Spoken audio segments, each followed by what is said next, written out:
qui ne peut être très rassuré, c'est pour ça qu'il teste. Alors là, vous avez la situation la plus dangereuse qui soit possible.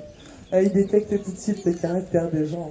Par contre, vous voyez que ce sont des intimidations, mais ça marche que si les collègues ont le dos tourné.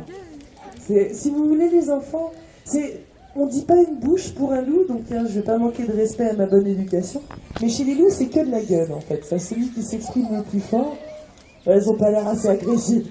Par contre, fais attention au bâton, Johanna, parce qu'Ozeki, il croit que c'est un jeu. Alors, j'ai une petite parenthèse aussi, parce que on a des règles de sécurité obligatoires.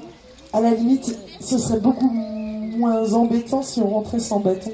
Parce qu'il y a 2 ans, on a une collègue qui a oublié le bâton, et Ozeki, c'est super tonton, c'est celui qui se prend pour un chien. Elle, laisse pas se servir, il va te embêter la prochaine fois.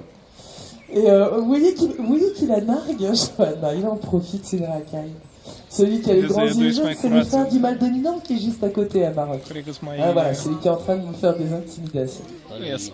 Bon, ils auraient été vraiment sur l'eau, ils auraient pu lui sauter dessus. Hein. Vous voyez qu'ils l'ont pas fait. Mais comment ils ont piqué la viande sans son autorisation, vous pouvez être sûr que demain ils vont faire les mariages. Mais le problème c'est que voilà, Ozeki, lui, dans la nature, il n'aura jamais survécu parce que il est trop imprégné, si vous voulez, il se prend pour un chien. Et maintenant, dès qu'il voit le bâton, il a envie de le récupérer, mais il n'a pas compris que c'était pas un jeu et que c'était une erreur il y a 2 ans. Donc là, le père, c'est lui qui est en train de se servir. La maman Miak, c'est celle qui est la plus proche de vous, qui a son petit star à côté de l'œil et son petit bidon tout rond. Il est plein de bébés, c'est pour ça qu'il est tout rond. Après, chez les grands, je crois qu'il y a la grande sœur.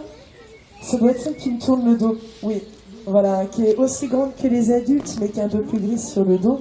C'est une des jeunes qui est née il y a 2 ans. Et puis les 5 raspouillous qui courent dans tous les sens, ce sont les 5 jeunes qui sont nés l'année dernière. Voilà.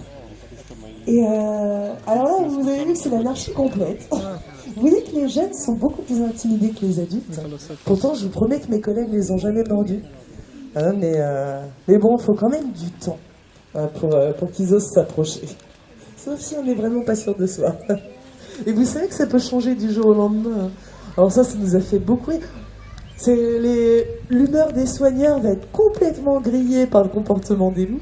Parce qu'on avait un collègue qui les terrorisait avant, alors que pourtant il a toujours été sympa.